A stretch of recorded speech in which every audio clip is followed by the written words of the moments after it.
Beyond the Mic with Sean Dillon. Joining us on the star line is a man with one of the most unique resumes I've ever seen. He's been a crime and political investigative reporter for many years.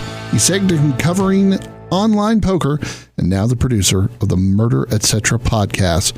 My friend Brad Willis, welcome. Thank you. Couldn't be happier about talking to a friend today. Let's go beyond the mic.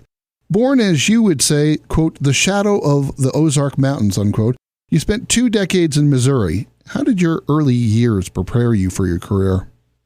You know, I grew up with a man who I considered maybe one of the world's first rubberneckers, despite the fact he was never a police officer, an attorney, or a paramedic of any sort. If there was any sort of weird tragedy and or excitement going on around town, he would be the first to go to it. And when a thunderstorm rolled in, he wouldn't take us underground. He would take us out to watch it roll in across Oklahoma or Kansas. And that was probably the foundation for me and how I ended up chasing craziness around the world.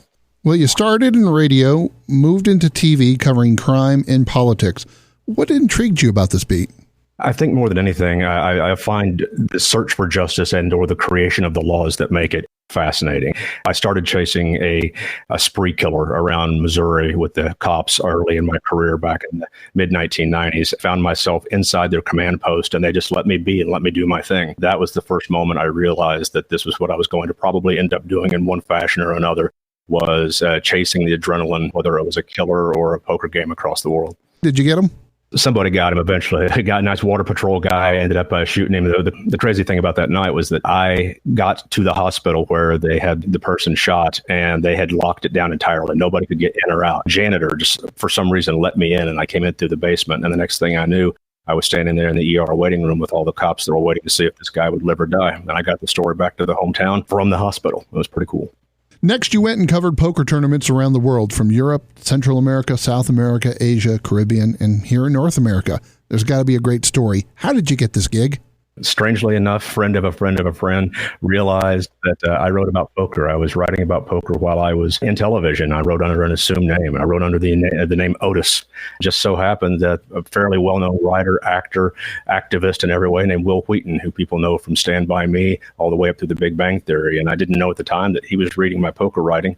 And when a company called Poker Stars asked him to go write about a poker tournament, he didn't have the time, but having never met me before, went ahead and recommended me to do so. And the next thing I know, I'm down in the Bahamas writing about poker for a week. And at the end of that week, they said, "Hey, Brad, would you like to do this for the rest of your life?" And I said, "Well, I'll do it for a while." And next thing I know, I was in Denmark writing about poker. You won awards from the AP, Southeast Regional Emmy Awards, South Carolina Broadcasters Association, and the National Headliners Awards. I did. I tell you, the awards never really did anything. I tried to be inspired by them, but at the same time, I felt like if I were fighting for awards the whole time, that I wasn't actually going to be out there getting the stories. But I did have this moment. The one that ended up meaning the most to me, I think, was the National Headliner Award for a piece that I did in television for a while. And it meant a lot to me because I was doing my best to try to prove to myself or to my father that being a journalist was just as valuable as being a doctor or a lawyer. And I realized in the end that he didn't need that proof, but I still needed to prove it to him. So he got to sit in a room with a bunch of high-powered journalists, seeing his son accept the Best of Show award for something that Tom Brokaw had won not too many years before that. And that was the time to where, I rode up in the elevator with my father and a big-time anchor from CNN, and seeing your dad proud of you is probably about the only thing that I think a boy ever really needs. There is one story you covered in your career as a journalist, the report of a man convicted as a cop killer who is about to be released on parole from prison. You wrote in a short essay, quote, "If I wasn't doing my job today, there was a chance he could have gotten out and gone before anyone knew," unquote. That man was Charles Wakefield Jr. When you took on that story, did you think it would be the defining story of your career? At the time, no. At the time, I thought I'd done a really good job for the community by keeping a killer in prison, or at least playing a role in informing the public that had been let out. And on that day, I thought, I've done my job for the community today. It gave me faith in my journalistic abilities again, and I had hoped to go back out and do it again the next day. It was only a few weeks later that I realized that the man that stayed in prison after my report was a man that many people believe was innocent. That started a research project that began in 2001 and continues today. Well, you spent that next 18 years trying to make good for that one moment. In the end, I realized that a lot had happened back in 1975, Greenville, South Carolina, that people don't remember. Didn't remember it a year later. All they remembered was that there was a law enforcement officer who had been killed and that a man went to prison for it. And that's all they needed. And they didn't know the backstory, and nor did I on the day that I reported the story the first time. And over the course of the last 20 years, I've done a lot of research to discover exactly what did happen in 1975 prior to the murder of a man named Lieutenant Frank Looper and his father Rufus, as well as the ultimate conviction of a man, Charles Wakefield Jr., 35 years that he spent in prison after that. Throughout this time, how has this case impacted your outlook on people? You know, I think I love the community that I live in a lot. I still live in Greenville, South Carolina. I want to believe that people are always out for the betterment of their own community, as well as their brothers and sisters who live around them. That's what I would love to believe is something we all share. At the same time, when you realize there's been an injustice in the community and some people don't care to see it, don't care to recognize it, that makes me uncomfortable in a way to where, you know, I think I would like to know a lot about my family legacy, whether it's good or bad. And I think if you live in a community, it's a lot like your family. And the legacy, that community is sort of your personal legacy, whether you grew up there or you just choose to live there. And I hope that, you know, people can understand that and feel the same way. Because if you don't want to really know your history, then you really don't want to know who you are today. You talk about the bad side of Greenville. Isn't there a bad side to every city in America? You know, I think there is. I don't know that I realized it when I was growing up. I grew up in a really sheltered community of Springfield, Missouri, where I saw there were bad things that happened, but it seemed very, very nice. Then I moved to Jackson, Mississippi, which is a really tough town to live in a lot of ways. Greenville, South Carolina, for a while, it seemed like the idyllic community that maybe had a few little problems. It had a lot more than I knew, but it was only after I started this story that I heard from people who lived in towns all over the world. It doesn't matter, you know, where you live. There is a bad side and there's bad things that happen. But I don't think that necessarily makes it fine just because they exist everywhere else. You know, my grandfather was born in a little town of Post, Texas. Father was born in Houston, Texas. You know, the story that I cover goes from Texas to all the way across the south of the entire United States. And there are towns from here to there that all have these issues. And it just so happens this is the one that I live in. During the podcast, you discussed the unexpected relationships between the good guys and the, quote, bad guys. How have these relationships changed your outlook on humanity and the pursuit of justice? What I'd like to think is that all the good guys are good guys and all the bad guys are bad guys. But there was a man who was the son of one of the most famous judges in this town. When I called somebody a bad guy one day, he stopped me in mid-sentence and said, there is no such thing as a bad guy. There are people who went to jail. Yeah, it's something that I've come to appreciate and know. I mean, I've had people in my own family who, you know, could have been considered bad guys who I know are good guys.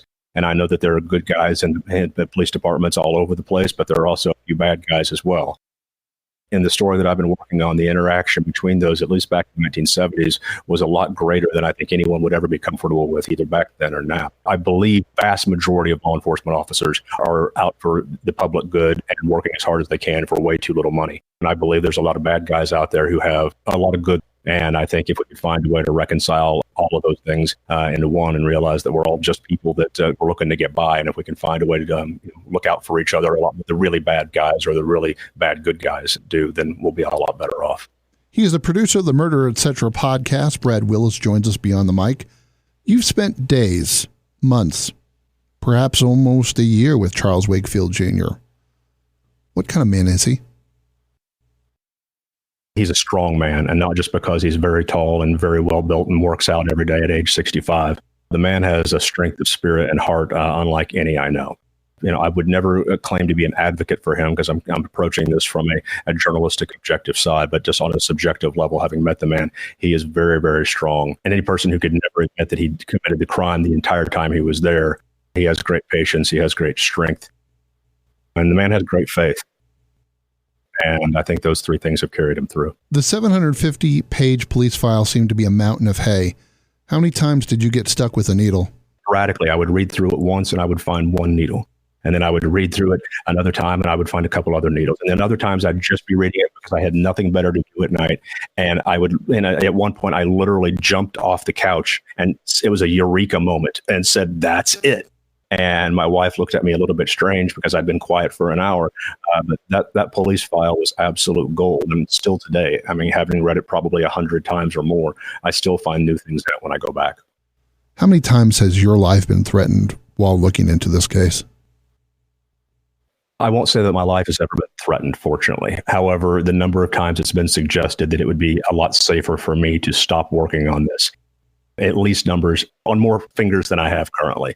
It's not just, people that I know saying you need to stop working on it. And the ones that scare me are the people who email or leave messages anonymously to say, you need to stop working on this. It's too hot right now.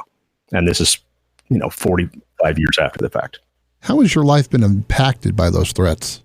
It's interesting. I was always either very brave or very naive and never worried so much about what working on a story would do to me, because at the time I never really cared so much what happened to me. I never had what people would call a fear of death or a fear of personal injury.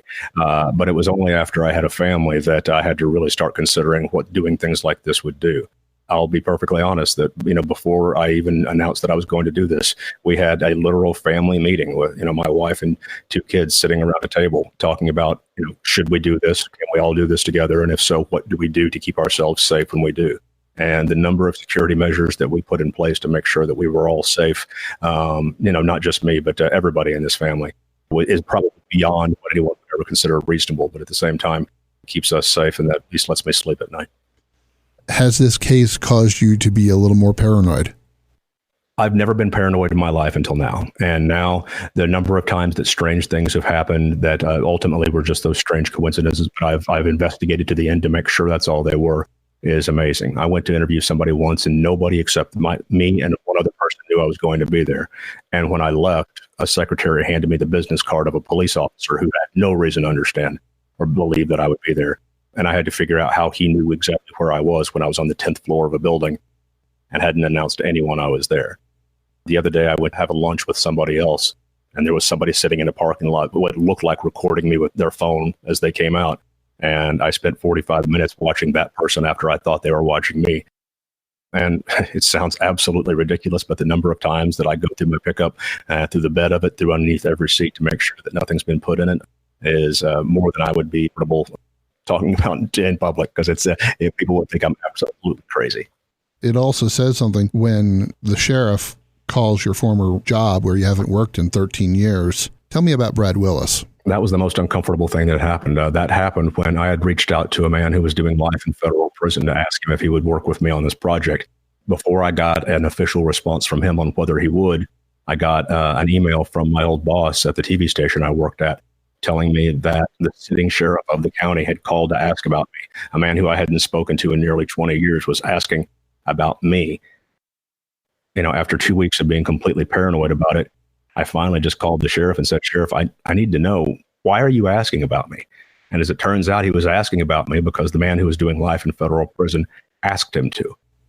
And that began quite a little journey to figure out exactly how that would ever come to pass. But I eventually got an explanation, or at least what passes as one. He is the producer of the Murder, Etc. podcast. Brad Willis joins us beyond the mic. Well, everyone's going to ask, how did you come up with the name Murder, Etc.? I did everything I could to try to not name this something stupid. Came up with some really cool names. And every time I got to a cool name, it just sounded too cool. But I didn't want to call it anything with murder in it. I didn't want to call it anything that sounded corny. And yet here I end up calling it Murder, Etc. But there's a very good reason behind that. And it's because when I sat down at the courthouse to start researching this, they had a giant ledger. There was all the people within a certain number of years who'd been arrested for anything.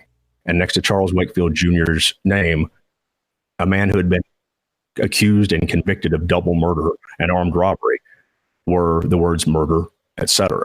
And it occurred to me how absolutely blasé it was to refer to this crime of, if not the century, at least the decade in Greenville, South Carolina, using an etc. and an abbreviated version of etc. no less.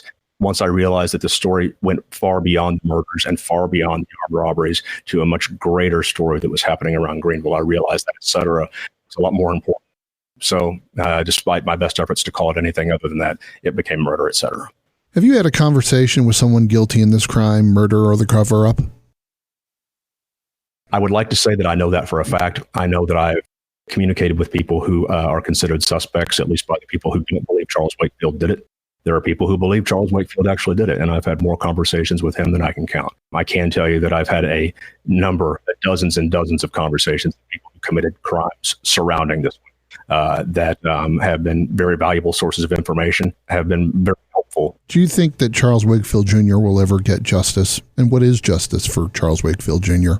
You know, a lot of people would like to think because he was paroled in 2010 after 35 years that he's free, but he's not. And he'll tell you that because despite the fact he was freed from prison, he was not pardoned and he was not exonerated officially. He's on parole, which means he still has to ask permission to go anywhere. He has to ask permission to go to the amusement park that's like 10 miles from his house. He's afraid to come to Greenville, South Carolina. He's afraid the law enforcement people here will do everything they can to get him back in prison. He's not free. To say what is exoneration or freedom would mean for him, what I do know right now is that Charles Wakefield Jr. is seeking a pardon through the state of South Carolina, and that is one option that is available to him. He's exhausted the vast majority of his legal appeals. In terms of exoneration, that is something that, this is officially a closed case, and there is no law enforcement department currently working, as far as I know, to look at anything else. So my current hope right now is that what I can do is tell this story in the best possible way I can and allow the public to understand what happened in and around the murders. And if they do, then at that point, my job is done. If that ends up allowing Charles to have some justice or what he feels is justice, because I've helped people understand what the truth is, then that'll make me very happy. But right now, I'm not doing my best not to work as an advocate. The only thing I'm an advocate for is the truth. This started out as a one-man crusade, and then it became a two-man crusade, and now there are people all around the world that are trying to help you help this case. It's been so gratifying to me to realize that there are so many people who want to help, not just financially to help me recoup the thousands of dollars that I spent to put this thing together, but they literally want to help with the investigation. They take some of the documents that, I've used, and they start doing their own research. They research through the news and they come up with their own theories. We started a group called Amateurs, et Cetera, which is basically a riff on a line from an old sheriff here in Greenville County.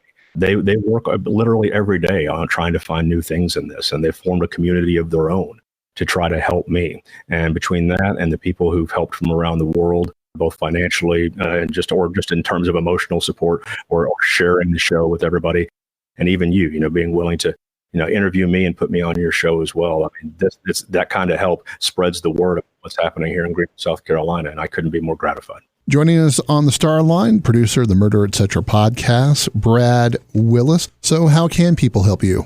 Right now, what people can do is they can listen to the show. They can find it at murderetcetera.podcast.com and anywhere they find their podcast as well.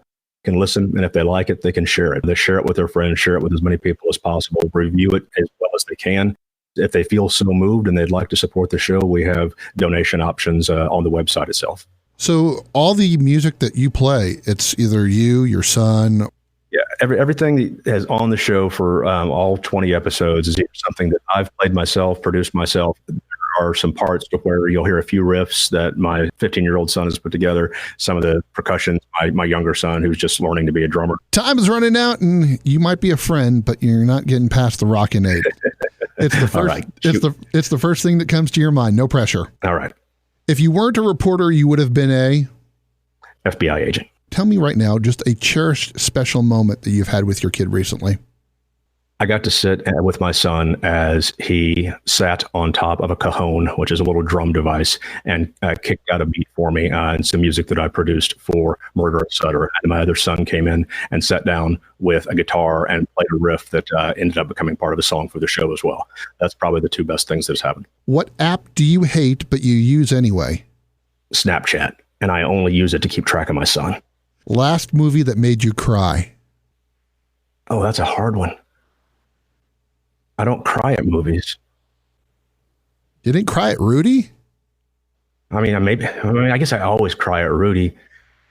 Now so. I try to think back to all the movies that do make me cry. Songs make me cry all the time. But yes, I've cried at Rudy. But hell, I'm so embarrassed. I probably cry. I'm sure I cried at Forrest Gump because if it's somebody's sad, I get sad too. You live in South Carolina, so I got to know what's on the Sunday dinner table.